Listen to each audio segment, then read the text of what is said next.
Hola, bienvenidos a Economía TV. Soy Sonia García y en mi canal hablaremos sobre toda la actualidad económica. Contaremos con expertos para hablar, por ejemplo, sobre las criptomonedas, sobre los fondos europeos, el paro o el precio del alquiler. También nos bajaremos a pie de calle para conocer la situación de cerca que están viviendo nuestras empresas y nuestros comerciantes que, dada la situación económica, desgraciadamente, tienen mucho que contar.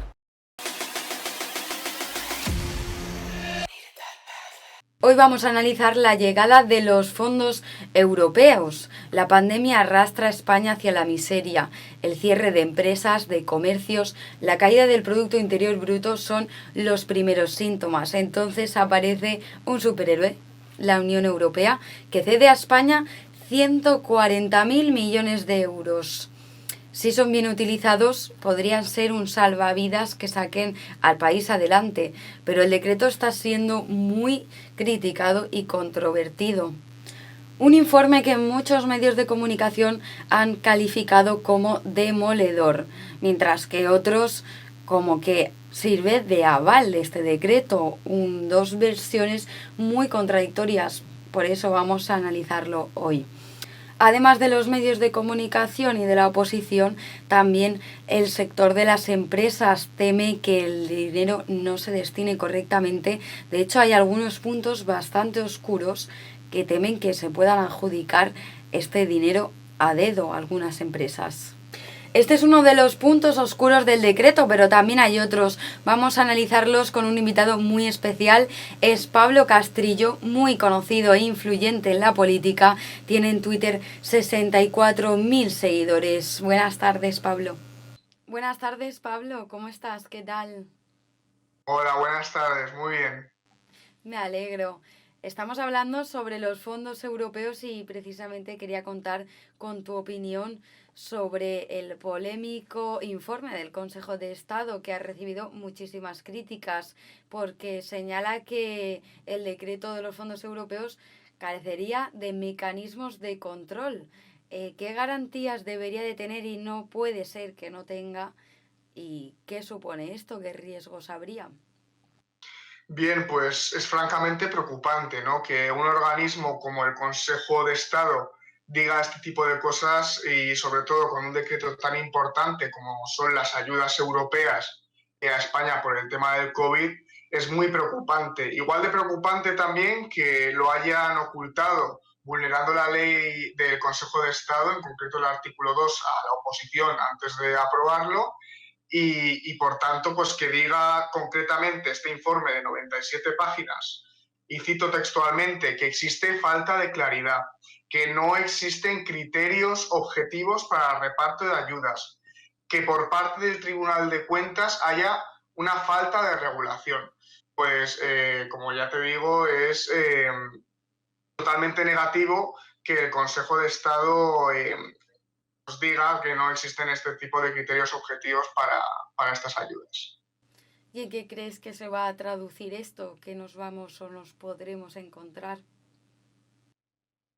Pues bueno, ya lo hemos ido viendo, sobre todo la experiencia que tiene el Partido Socialista, el gobierno actual en utilizar las instituciones públicas para crear, tengo en mente pues la Agencia de Instituciones Culturales, una agencia que hizo en Andalucía para promover la cultura, pues de los 24 millones de euros presupuestados, el 95%, es decir, 23 millones fueron a parar a sueldos. Entonces, no exista esta falta de control, que exista esta falta de control, nos puede llegar a indicar que utilicen este tipo de dinero para clientelismo, que es como ya lo han ido haciendo en Andalucía. Sobre todo, pues ha salido esta semana también la noticia de la aerolínea Plus Ultra, una aerolínea con un 0,03% de cuota de mercado a nivel aéreo, y que le han destinado un 53 millones de euros por ser una empresa del sector estratégico según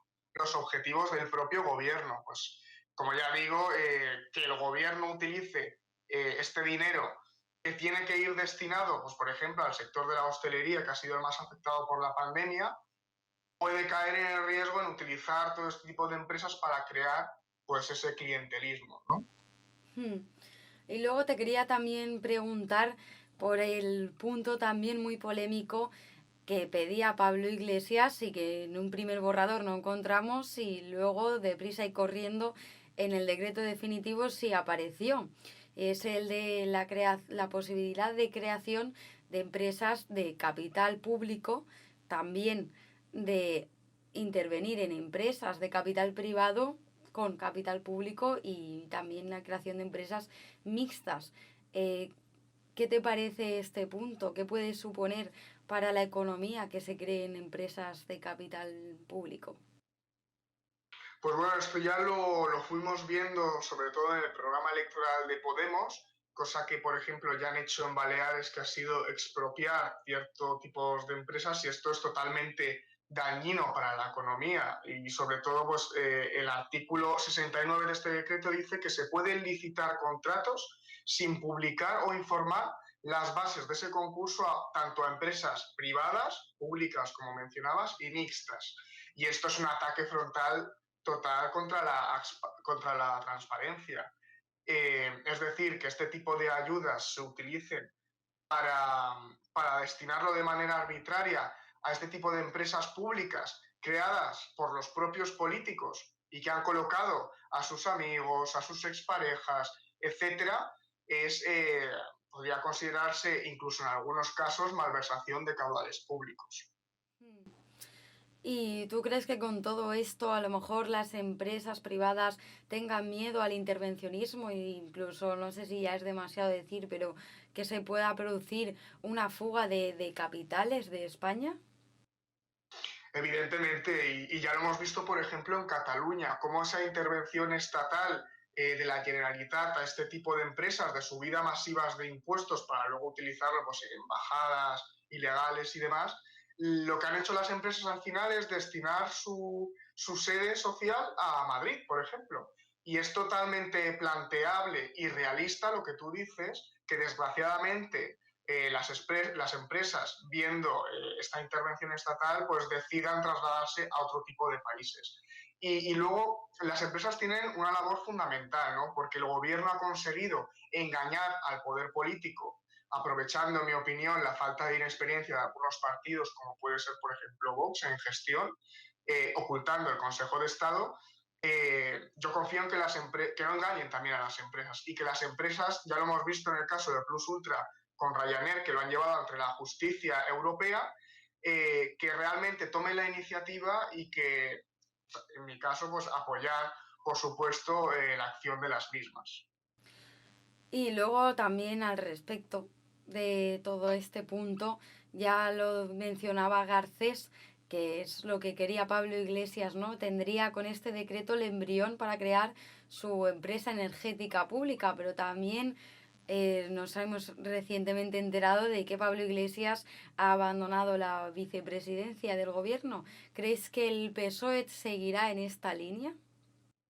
Pues sí, y evidentemente, y lo hemos visto en el caso de Andalucía, y me parece la verdad muy hipócrita por parte de Iglesias, en este caso, permíteme criticarlo, que abandone la vicepresidencia, pero que no deje, por ejemplo, el escaño de diputado a nivel nacional. Entonces, al final, las ideas de Pablo Iglesias de mantenerse en el poder, de intentar acaparar este tipo, podría ser, este tipo de empresas que han enchufado a sus propios amigos, gente de Podemos que realmente criticaba las puertas giratorias y las empresas energéticas y todo este tipo de cosas, al final son los mismos los que acaban en ellas. Y por tanto, pues sí, no sé qué me había preguntado, pero yo creo que sí. Esto lo Sí, puede cortar si quieres. te preguntaba si crees que crearían una empresa energética pública, que era la idea de Ah, Pablo sí. Iglesias, que el decreto le deja el camino abierto, pero que como ya no estaba, pues sí, va a seguir en Sí, la misma línea el PSOE, ¿no? Me dices que sí. sí. Mm. Y luego, sí, luego también que Pablo Iglesias lo ha abandonado, pero sigue siendo el líder de Podemos y Claro, Podemos sigue. sigue formando parte del gobierno. Entonces, al final, pues sí que la idea y la hoja de ruta sigue estando ahí, porque al final Podemos es Y Pablo Iglesias, es Yolanda Díaz, en el claro. Congreso, aunque se haya ido la cara, por decirlo así, Sí, pues bueno, y con todo esto Ya lo dijo Pedro Sánchez, se pretende o se conseguirá subir el Producto Interior Bruto en un 9,8%. ¿Tú crees que esto va a ser suficiente para paliar todo lo que nos ha dejado y lo que nos queda todavía de la crisis económica que ha dejado la pandemia? Y además de si crees que es suficiente, te quería preguntar, ¿es realista la visión de Sánchez? Claro, yo puedo llegar a entender que el gobierno intente vender su gestión y sea realmente optimista de cara a la inversión extranjera. Por ponerte un ejemplo, si el gobierno dice que el país va muy mal, pues la inversión extranjera, los inversores extranjeros no van a invertir. Pero es lo que tú dices, no solo hay que ser optimista, hay que ser realista. Y yo en ese caso me aferro a lo que dice el Banco de España, que prevé un crecimiento de un 4% y como mucho, pues un 8%. Y no solo es suficiente, sino que además este crecimiento, lo que te decía, se tiene que asentar a los factores más afectados, a los sectores más afectados por parte de la pandemia, como es el tema de la hostelería. Y España, la industria española, se basa mucho en la hostelería, restauración, que ha estado muy dañada, desgraciadamente, por la pandemia. Entonces, con el 4%, ¿cómo lo ves? ¿Será suficiente? Pues hombre, por ejemplo, me fijo en Madrid, que este último trimestre ha crecido un 4,4%. El no cerrar Madrid ha conseguido salvar 320.000 empleos, que ha supuesto que hoy en día Madrid sea el líder en creación de puestos de la hostelería. Pues un 4% a gran escala sí que se podría, lógicamente tiene que ser más continuado, pero sí que podría permitir, si lo que te digo se asenta en estos sectores, podría permitir la recuperación de nuestro país. Bien, bien, o sea que Pero desgraciadamente... O ¿Qué? sea que podemos cerrar con que a pesar de que tiene puntos negros, ¿no? El decreto sí que se conseguirá por lo menos subir el crecimiento del Producto Interior Bruto lo suficiente, ¿no? Como para salvar al Sí, país. ¿Tú bueno, crees que saldremos de esta para cerrar? no, bueno, a ver, yo creo que en manos de Pedro Sánchez va a ser muy difícil, en manos no solo de Pedro Sánchez, sino de todo el equipo de gobierno que no utiliza este tipo de crecimiento para rebajar y no asfixiar de impuestos a los ciudadanos y sobre todo a las empresas hosteleras, que son las más afectadas. Si seguimos por esa línea, cualquier tipo de crecimiento económico no va a ser suficiente. Y sobre todo también viendo lo que han hecho el resto de países europeos con este tipo de fondos. El líder de la oposición, por ejemplo, planteaba la creación de una agencia independiente, como ha pasado en Grecia, Italia y Francia, en lo que este tipo de criterios sean totalmente objetivos. Si los criterios no van a ser objetivos y se van a dedicar a darlo a empresas con una poca cuota de mercado que no son estratégicas y que sirven para crear clientelismo político, al final, por mucho que crezcas, no vamos a poder recuperarnos. Pues muchas gracias, Pablo, por tu opinión, por el análisis sobre los fondos europeos y por tu tiempo. Ha sido un placer tenerte aquí. Muchísimas gracias. A ti, un placer. Hasta luego. Hasta luego. Y con esto nos despedimos. Acordaros de suscribiros para estar al tanto de toda la actualidad económica. Muchas gracias por vuestra atención. Espero que os haya gustado.